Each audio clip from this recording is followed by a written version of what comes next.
So let's take this beautiful song and prayer that was given to us by Jesus the Christ, our way shower, our brother. Let's take that beautiful prayer into our meditation time as we hold the truth of this prayer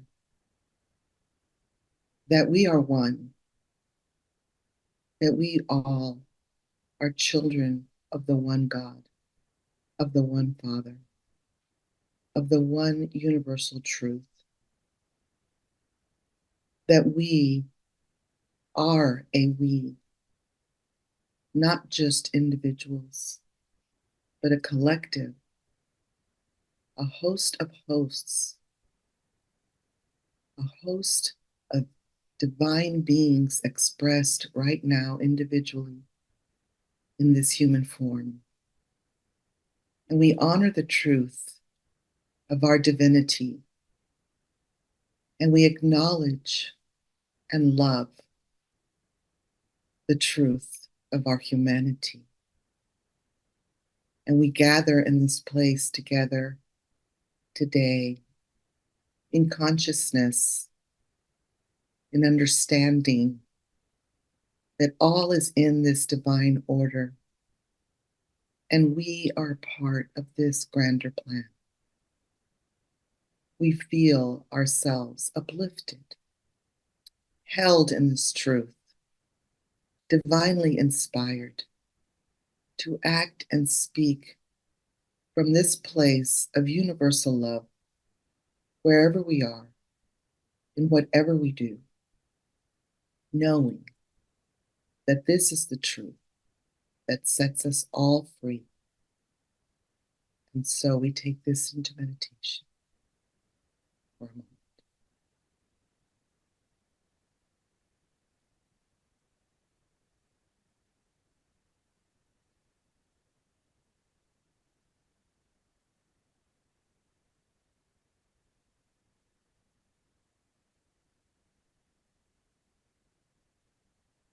And so it is.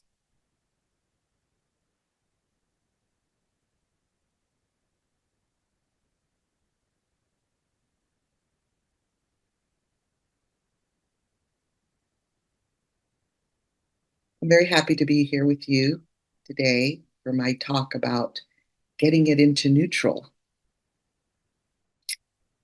We live in a world often dominated by the binary choice of positive and negative, this or that thinking, feeling, and experiencing.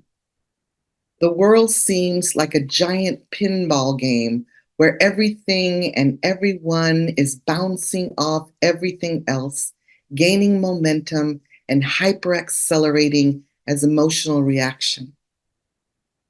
Somewhere along the way, the belief that it's an either or kind of world became a dominant perspective. Seeing things as polarized and opposing became the norm. It's how we chose to make sense of complexity. Sound familiar? We learned and continue to believe that our experience was singular and linear, and we label everything based on that.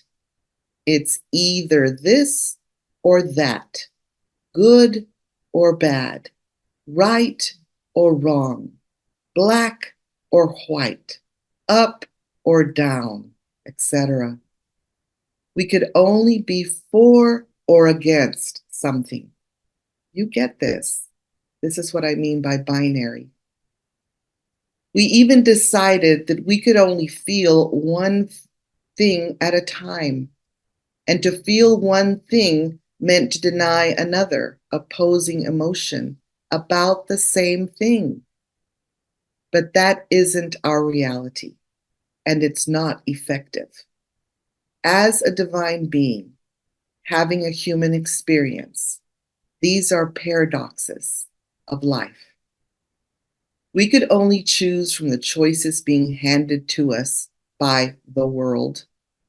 which is mostly a result of unconscious, reactive creation and agreements to what things are supposed to be and how one is supposed to feel. The problem with viewing people, things, and/or actions as either good or bad is that it prevents us from seeing life the way it really is: complex, uncertain, and gratefully ever-changing and evolving. We might have been going through life asleep, thinking that it's all about me, and in a way it is, but not solely about the individual. My judgments, my opinions, my preferences, my point of view, my pain, my fears, my feelings. There's more here to contend with as the greater we of our shared human experience. There is the greater we, and this is where this is taking us evolutionarily to a higher perspective, a greater truth, a higher expression. In the Book of Mastery, channeled by Paul Selig, he writes, "You actually have the right to change your mind and see things in a new light in accord with what they truly are, the choices we have made in our innocence. And observance, to be the one who sees, is a key action at this time. To be in observance as a witness, as the one who may know, but only if we, as our small personality selves, can hold the space of neutrality long enough for us to see with the eyes of the Christ." This is why I am teaching the concept of neutral. We can only be in true observance as a witness if we are holding an open position of neutral. Other words for this may be discernment, stillness, high watch, pause, reflection, or one of Unity's favorite sayings, possibility junction. It's a space for remembering who and what we are, an aspect of the Creator in expression. And in this space, a lot will come up for our small personality selves to contend with emotionally, which we may recognize is what is really informing our thoughts. It is our thoughts about what we are witnessing that creates our experience. That's Unity principle number 3.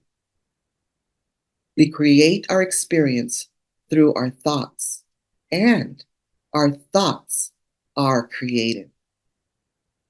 But we so seldom spend time here because it's painful. And let's face it, we want to avoid that. Even Jesus said, "Please take this cup," in Luke 42:22. He was experiencing this time of having to witness and remain in neutral. He concludes that he needs to forgive them, for they know not what they do. Sometimes we may just want to blanket over it with an affirmation, which we all know can be a type of spiritual bypass or denial of our higher calling to grow. We're in this place because it's an opportunity, but we still have to see it, and we can only recognize it if we put it in neutral. Be still and know there's more here. This way of thinking is a higher stage of adult human development. The basis of both "and" is that multiple things can be true at the same time, and that everybody has a right to their experience, regardless of what somebody else is experiencing or thinks. It's all valid. Not revolutionary, perhaps, But in a world that promotes a zero-sum approach to most situations, both and can crack our world wide open to a bigger possibility. Can both of these things be true? Can I feel multiple things at once? Is it possible that this other person's pain doesn't mean I have to be okay right now? Can I hold the space for another's experience of things? Can I just notice what I am experiencing without judgment? In the fast and chaotic world of business, where the landscape is changing quickly, for instance, it is a higher order form of leadership. Neutral thinking is a mindset that is neither overly optimistic nor overly pessimistic. It revolves around focusing on the present moment, making decisions based on facts and practical considerations, and detaching from the emotional roller coaster. It is not about ignoring emotions, but rather about acknowledging them without letting them dictate the next step. In essence, neutral thinking encourages a balanced mental state that fosters clear thinking and rational decision making. Leaders learn to avoid extreme reactions to wins and losses. They learn to resist all or nothing thinking so that they stay open to all that can be received as information before choosing a direction. And that information is going to come from a higher place. Individuals can practice neutral thinking by staying grounded in the present, acknowledging emotions without being ruled by them, and focusing on practical steps within one's control that will be most helpful moving forward. Then ask themselves questions like, what are the facts of this situation? What does this situation require of me? How can I detach from emotional biases while making decisions? And what is the most helpful next step to take right now in this moment? We don't pretend that something frustrating didn't happen. Emotions are acknowledged, but not allowed to dictate what you do next. That would be reactive. Where can you see that this can be helpful in your life? Can we hold a yes and open frame of possibility for what wants to emerge and may be a new way of knowing something? We don't want to choose rushing to judgment.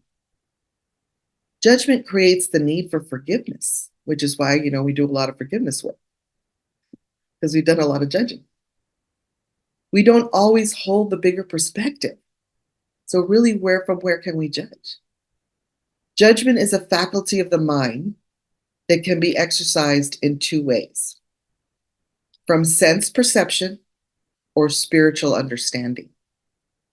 Discernment allows for the paradox of higher truths to be revealed to us. Can we move from judgment to discernment? We kind of tend to overuse the sense perception form of judgment and confuse it with the spiritual understanding perspective, because we may not be spending enough time in meditation and prayer, which activates this ability in us. If I just put it in neutral and acknowledge I'm having some feels, but not let them be the only thing that informs me, I can pause, reflect, and then choose.